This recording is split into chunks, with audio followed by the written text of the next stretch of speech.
ये सुबह का टाइम था, मैं छत पे गई थी, थोड़ी देर एक्सरसाइज और योगा कर लेते हैं। तो ऊपर मैंने देखा मौसम बहुत मस्त हो रहा था, बारिश तो हुई नहीं थी लेकिन बादल अच्छे खासे हो रहे थे, हवा भी चल रही थी। तो ये मैं आप लोगों के लिए शूट कर रही थी। और ये पीछे आम का पेड़ है बहुत बड़ा, और अब की बार तो बहुत आम लगे हैं इसके ऊपर। और जो अभी हाथ नहीं जा रहा, नहीं टूट रहे ना, वो नीचे टीन लगी है ना, इनके ऊपर गिर जाते हैं, और गिरते तो ऐसे पत्थर की तरह लगते हैं पूरे। और एक और चीज़ ना, इधर एरोप्लेन बहुत ज़्यादा आते हैं, सुबह भी, आफ्टरनून में भी और नाइट में भी। ये देखो ऊपर से जा रहे हैं ना, इनकी आवाज़ इतनी तेज़ आती है, बहुत ज़बरदस्त। Welcome back to our YouTube channel guys, कैसे हो आप सभी? आई होप आप सभी अच्छे हो गए, और अभी हम सब भी ठीक हैं। और मैं अभी बना रही थी ब्रेकफास्ट, क्योंकि हस्बैंड अभी खाना खा के ड्यूटी जाएंगे। फिर आजकल वो थोड़ा लेट जा रहे हैं ना, तो सुबह सुबह फिर मैं सब्जी और रोटी दोनों बना के रख लेती हूँ। जब लक्ष्य उठता है तो आटा छोड़ देती हूँ उसके लिए, फिर बाद में उसके लिए बना देती हूँ मैं। तो सुबह सुबह का यही रहता है, दो दो गर्म करना रहता है दोनों बच्चों के लिए, और हमारे लिए ब्रेकफास्ट बनाना रहता है। और रोटी ना आजकल इसलिए अच्छी वाली नहीं बन रही, इनका कलर आपको थोड़ा अलग लग रहा होगा, क्योंकि हम ना गेहूं के अंदर चने ऐड करवाते हैं, तो वो साथ में पिसवाते हैं ना, तो फिर चने वाली रोटी ऐसी ही आती है, थोड़ी सी अजीब सी। फिर उसके बाद मैं रायता बनाया था, तो उसके अंदर तड़का लगा रही थी। कड़छी के अंदर मैंने घी डाल दिया, वो हल्का सा गर्म हो जाएगा ना, फिर उसके अंदर मैं जीरा डाल दूँगी क्रैकल होने के लिए। जीरा हल्का सा गर्म हो जाएगा और थोड़ा सा ब्राउन हो जाएगा ना, उसके बाद मैं इसके अंदर हरी मिर्ची ऐड करूँगी। हरी मिर्ची और लहसुन भी आप डाल सकते हो, बट अभी आजकल मुझे लहसुन ज़रा पसंद नहीं आ रहा, तो मैं नहीं डाल रही, इसलिए मैंने हरी मिर्ची और जीरे का ही तड़का लगाया था बस। रायता ना मुझे तड़के वाला बहुत ज़्यादा पसंद है गाइस, हमारे घर में तो हम सबको ही पसंद है। और मिर्ची जब भी आप गरम घी में डालो ना, तो थोड़ा सा ध्यान से केयरफुली डालना, क्योंकि ये ना उछलती है। फिर क्रैकल होने के बाद इसके जो मिर्ची के बीज रहते हैं ना, वो उछलते हैं, और कभी वो आपके ऊपर आके ना लग जाए। अगर चिपक गए तो वहीं से फिर आपकी स्किन को जला देंगे। देखिए हमारा तड़का रेडी हो गया था, और फिर मैंने रायते में ऐड कर दिया था। और रायता भी बिल्कुल सिंपल वाला था, देखिए मैंने बूंदी और प्याज वाला बनाया था। वैसे एक्चुअली रखे तो खीरे भी थे, बट मुझे खीरे का बिल्कुल अच्छा नहीं लगता, इसलिए मैं अवॉइड करती हूँ थोड़ा सा। खीरे तो सैलेड में ही खा लो तो वही अच्छे हैं, बस मेरे को रायते में नहीं चाहिए। उसके बाद सुबह का सारा काम निपटा दिया था मैंने, मैं शावर लेके आ गई थी, और जो थोड़े मोड़े बर्तन थे वो उठा के रख रही थी। क्योंकि अगर आपके घर का सारा काम कंप्लीट हो जाए और किचन में बर्तन दो चार इधर रखे दो चार इधर रखे ना, तो अच्छा नहीं लगता फिर। इसीलिए मैं गैस स्टोव को भी पूरा साफ़ करके और बर्तन भी उठा के रख दिए थे। पूरी एक बार क्लीनिंग हो जाएगी ना, तो थोड़ा सा सेटिस्फेक्शन मिलता है कि हाँ चलो ठीक है, किचन में अब दोबारा कुछ नहीं करना। क्योंकि जब तक आप दोबारा खाना बनाने आओगे ना, तब तक आपका किचन पूरा क्लीन, नीट एंड क्लीन आपको मिलेगा। खाना बनाने का मन भी करता है फिर। अगर आपको किचन ऐसे ही गंदा और फैला हुआ दिखे ना, तो मन भी नहीं करता फिर खाना बनाने का। तो मेरी तो फर्स्ट प्रायोरिटी यही रहती है कि किचन ना को एक बार ना हल्का फुल्का साथ के साथ इसको आप साफ़ सफाई करते ही रहो। क्योंकि एक बार आप रैप अप करके ऐसे छोड़ देते हो ना, कि चलो खाना खा लेते हैं या थोड़ा आराम कर लेते हैं बाद में करेंगे, तो फिर वो छूटता ही चला जाता है।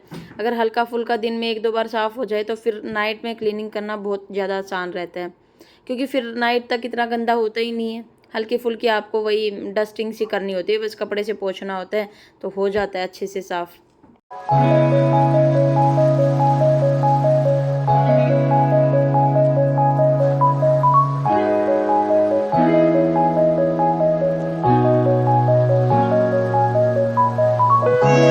किचन की क्लीनिंग हो गई थी, और लक्षित भी उठ गया था। सुबह उसको मैं फ्रूट्स देती हूँ खाने के लिए, तो मैंने सोचा मैंने भी आज ब्रेकफास्ट नहीं किया था, तो मैं फ्रूट खाती हूँ सुबह, तो मैंने आज स्किप कर दिया था। तो ये मैं उसके लिए लीची कर रही थी तैयार, तो ये मैंने कट कर दी थी, इनके छिलके उतार दिए थे। और ये देखिए हम दोनों मम्मी बेटा एंजॉय कर रहे थे। एक्चुअली सुबह उठ के हम लोग लेते हैं गुनगुना पानी, और कभी कभी मैं ले लेती हूँ जैसे सौंफ का, अजवाइन का पानी, तो फिर मन नहीं करता, सुबह भूख भी नहीं लगती। तो जब ब्रेकफास्ट मिस हो जाता है ना, तो उसके बाद फिर फ्रूट में लक्षित के साथ ही खाती हूँ जब ये उठ जाता है। तो इसका आजकल हमने दूध अवॉइड करवा रखा है, थोड़ी सी इसको हेल्थ इशू हो गए थे, तो इस वजह से इसका दूध बिल्कुल अवॉइड करवा रखा है। तो इसको फ्रूट्स ही अभी ज़्यादा दे रहे हैं, या तो खाना खाता है प्रॉपर मील लेता है, या फिर फ्रूट्स खाता है। तो वही हम दोनों मम्मी बेटा खा रहे थे बैठ के। देन उसके बाद मैंने सोचा जो कपड़े धुल गए थे मैं ऊपर से उतार के लाई थी, तो इनको मैं समेट दूंगी, फोल्ड करके रख दूंगी। और ये देखिए लक्षित मेरी कितनी हेल्प करता है। मम बोल रहा मम्मा मैं भी फोल्ड कर रहा हूँ, आप फोल्ड करोगे ना तो साथ के साथ मैं भी कर दूंगा। ये हेल्प तो बहुत करता है, लेकिन क्या होता है ना, हेल्प के चक्कर में मेरा काम बढ़ा देता है। ये तो गुड हैबिट है इसकी। कुछ भी चीज़ें खाएगा तो बोलेगा मम्मा शेयर करके खाते हैं, लो मम्मा आप भी ले लो, लो पापा आप भी ले लो। और कुछ भी मैं काम करूँगी तो बोलेगा मम्मा चलो मैं भी आपकी हेल्प करवाता हूँ। तो छोटा है ना, अभी समझता है। जो इसको आप, वही होता है ना, बच्चे को जो आप सिखाओगे वही वो सीख जाएगा। एक्चुअली सबसे ज़्यादा चीज़ें ना बच्चा घर से ही सीखता है। तो जैसा आप घर का माहौल रखोगे ना तो बच्चा वैसा ही सीखेगा, वैसे ही एनवायरनमेंट में वो बड़ा होगा जैसा आप उसको दोगे। तो जितना हो सके ना उतना पॉजिटिव एनवायरनमेंट अपने घर का रखा करो, क्योंकि आपके घर में छोटे बच्चे हैं, वो सारी चीज़ें सीखते हैं। फिर पेरेंट्स को देख देख के ही सीखते हैं। बहुत सारी चीज़ें बच्चे घर से सीखते हैं, उसके बाद स्कूल से सीखते हैं, फिर बाहर वाले फ्रेंड से सीखते हैं। हमारा काम कंप्लीट हो गया था, थोड़ा सा हमने मम्मी बेटा ने रेस्ट भी कर लिया था आफ्टरनून में। उसके बाद इसकी मस्ती दोबारा स्टार्ट हो गई थी। सो के भी उठ गया था लक्षित, तो अभी खेल रहा था। खेलते हुए बोलते हैं आजकल मम्मा मेरी भी शूट करो, छोटी सी वीडियो मेरी भी बनाओ ना, तो मैं इसकी थोड़ी रिकॉर्ड कर देती हूँ। देन उसके बाद हस्बैंड आ गए थे तो मैंने फिर चाय बनाई थी।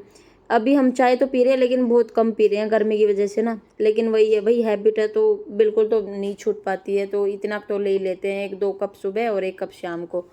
और आप लोग ना मुझे एक बात बताना, आप में से कितने लोग ऐसे हैं जो चाहे गर्मी में भी और सर्दी में भी, मौसम कैसा भी हो चाय उनको चाहिए होती है। बस मौसम से कोई लेना देना नहीं भाई, चाय से।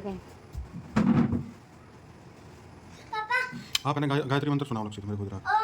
इधर आके इधर आके ओम भूर्भुवस्सुः तत्सवितुर्वरेण्यं भर्गो देवस्य धीमहि धियो यो न प्रचोदयात्। शांति शांति। लक्षित अपने पापा को सुना रहा था गायत्री मंत्र और साथ के साथ खेल रहा था। उसके बाद शाम को हम गए थे डॉक्टर के पास, एक्चुअली रिपोर्ट्स दिखानी थी तो इसीलिए। फिर आते आते रास्ते से हमने ले लिए थे 1-2 फ्रूट्स, क्योंकि बिल्कुल ही फ्रेश उधर दिख रहे थे ना, तो हमने सोचा ले लेते हैं। फिर रात के टाइम ना मैं लक्षित के लिए आइसक्रीम बनाने लगी थी। घर पे बना लेती हूँ मैं ये कुल्फ़ी ना, बाहर की नहीं लेके आते, बाहर की बहुत ज़्यादा हम अवॉइड करते हैं। तो सिंपल दूध को मैंने उबाल लिया, अच्छा सा गाढ़ा सा हो गया है ना, दूध थिक हो गया। उसके बाद मैंने फ्लेवर के लिए तो हर्शीज़ का स्ट्रॉबेरी फ्लेवर है मेरे पास, वो मैंने इसके अंदर ऐड किया था। एंड देन थोड़ी सी और इसकी ना स्वीटनेस बढ़ जाए, इसमें चीनी ना मुझे डालनी पड़े, तो शुगर को अवॉइड करने के लिए मैंने इसके अंदर मिल्क मेड भी ऐड किया है। इससे टेस्ट भी अच्छा आता है और शुगर भी आपकी अवॉइड हो जाती है। एक्चुअली दोनों में ही है ना शुगर कंटेंट, तो ज़्यादा नहीं है बट हल्का हल्का तो है ही दोनों में। और ये मेरे पास आइसक्रीम मोल्ड है तो उसी के अंदर मैंने जमाई थी। ये है नेक्स्ट मॉर्निंग में हम ये खा रहे थे वाटरमेलन। ये मैंने सुबह सुबह लक्षित के लिए कट कर दिया था। ये मुझे ना पूरा काटने नहीं देता, इसके बीज निकाल दो बस, ऐसे ही इसके छिलके के साथ फिर काट काट के खाते हैं। और ये सुबह सुबह हम आइसक्रीम अपनी इंजॉय कर रहे थे मम्मी बेटा, बहुत ज़्यादा यम्मी बनती है, आप भी ट्राई करना। Thank you for watching guys, take care, bye bye.